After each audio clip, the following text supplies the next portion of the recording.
Bumbuli kumchukulia fomu January Makamba. Viongozi na wanachama wa Chama cha Mapinduzi CCM pamoja na wazee jimbo la Bumbuli mkoani Tanga wameibuka na ahadi ya kumchukulia fomu ya kugombea ubunge mbunge wao wa sasa January Makamba kwa kutumia fedha zao binafsi kama ishara ya kutambua mchango wake mkubwa katika maendeleo ya jimbo hilo kwa ushirikiano wa Rais wa Jamhuri ya Muungano wa Tanzania Samia Suluhu Hassan.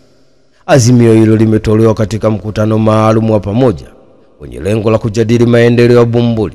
Wazee na viongozi hao wamesema wametoa azimio hilo baada ya kufanya tathmini kwa wakazi wa jimbo hilo na kuona kuwa matakwa ya wananchi bado wanamhitaji mbunge huyo wa sasa January Makamba aendelee kuongoza kipindi kijacho cha mwaka 2025-2030 ili aendelee kumsaidia Rais wa Jamhuri ya Muungano wa Tanzania Daktari Samia Suluhu Hassan.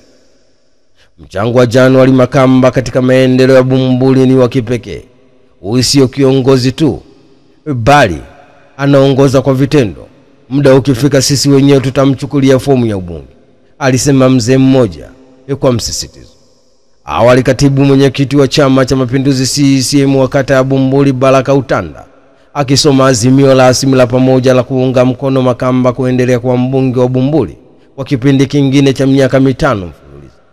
Tumeazimia kwa kauli moja kwamba kwa kipindi cha mwaka 2025 hadi 2030 tutampigia kura Rais wa Jamhuri ya Muungano wa Tanzania Daktari Samia Suluhu Hassan.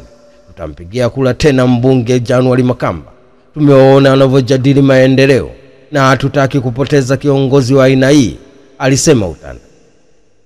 January Makamba amekuwa mbunge wa Bumbuli kwa kipindi kadhaa na amepongezwa mara kadhaa kwa kusukuma miradi ya kimaendeleo katika sekta mbalimbali ikiwemo elimu, afya, miundombinu na nishati, lakini ndiye aliyepambana Bumbuli kuwa na halmashauri kamili. Ni taarifa kutoka huko Tanga. Hatimaye viongozi na wanachama wa Chama cha Mapinduzi CCM pamoja na wazee jimbo la Bumbuli mkoani Tanga wameibuka na ahadi ya kumchukulia fomu ya kugombea ubunge kwa mbunge wao wa sasa January Makamba kwa kutumia fedha zao binafsi kama ishara kutambua mchango wake mkubwa katika maendeleo ya jimbo hilo na ushirikiano wa Rais wa Jamhuri ya Muungano wa Tanzania Daktari Samia Suluhu Hassan.